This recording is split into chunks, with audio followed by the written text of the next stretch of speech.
Dieu avait donné ordre de ne pas dénombrer le peuple d'Israël parce que le peuple ne devait pas dépendre de la vision de sa propre force, ni de l'abondance de son armement pour combattre l'ennemi. Et David savait très bien que ce n'était ni par ses forces, ni par ses propres moyens qu'il pourrait vaincre les ennemis. N'avait-il pas rendu lui-même ce témoignage lorsqu'il dut affronter Goliath, le Philistin? Et toute cette multitude saura que ce n'est ni par l'épée, ni par la lance que l'Éternel sauve. Car la victoire appartient à l'Éternel, et il vous livre entre nos mains.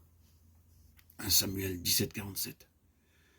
C'est par la puissance et par l'énergie divine que cette victoire fut en effet remportée, et non par sa propre force. Et voici qu'après tant d'années, David fut à nouveau tenté de faire ce dénombrement du peuple, afin de connaître le nombre exact des gens de guerre sur lesquels il pouvait compter dans le pays. C'est ainsi qu'il chargea son général, Joab, de cette mission, lui disant « Va, dénombre le peuple. » Joab lui répliqua « Joab dit au roi, que l'Éternel ton Dieu rende le peuple 100 fois plus nombreux et que les yeux du roi, mon Seigneur, le voient. Pourquoi le roi, mon Seigneur, va-t-il faire cela ?» Le roi persista dans l'ordre qu'il donnait à Joab et au chef de l'armée. Joab et les chefs de l'armée quittèrent le roi pour faire le dénombrement du peuple d'Israël, de Samuel 24, 3, 4. Il s'ensuivit alors que la colère de Dieu s'enflamma contre eux et 70 000 hommes périrent ce jour-là. Nos yeux doivent être fixés sur le Seigneur, lui seul, pour la victoire et pour tout ce dont nous avons besoin. De Samuel 24, 15, 16. Mais cependant, de nos jours, nous constatons que d'illustres serviteurs de Dieu recourent à toutes sortes de stratagèmes et de méthodes humaines pour obtenir de l'argent, pour remplir leurs poches. C'est parce que leur cerveau est rempli de rebut, c'est-à-dire de paille, de foin, de chaume, ce que nous appelons intelligence et sagesse. Dieu le regarde comme des rebuts, des balayures, et il ne peut pas agir efficacement par nous si nous usons de ce moyen-là.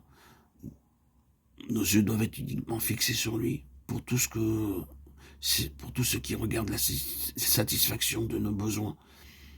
C'est la toute première leçon que le Seigneur m'enseigna. Il y a 46 ans, lorsque je me donnais à son service, il me recommanda de ne jamais faire la moindre allusion à personne, quel que soit le pays où je me trouverais, à propos de mes besoins ou des besoins pour l'œuvre de Dieu. Durant toutes ces années, jamais nous n'avons lancé un appel pour de l'argent. Jamais nous n'avons envoyé de lettres circulaires à qui que ce soit pour demander de l'argent. Nous n'avons jamais employé une quelconque méthode pour obtenir de l'argent. Et pourtant, durant ces 46 années, Dieu a pourvu abondamment à tous nos besoins. Il est un Dieu vivant. Ici est le témoignage de frère Baxing. Et c'est pour cela que le Seigneur conduisit David jusqu'à l'ère d'Ornan, le Jébusien. David avait cessé un court moment de regarder au Dieu vivant.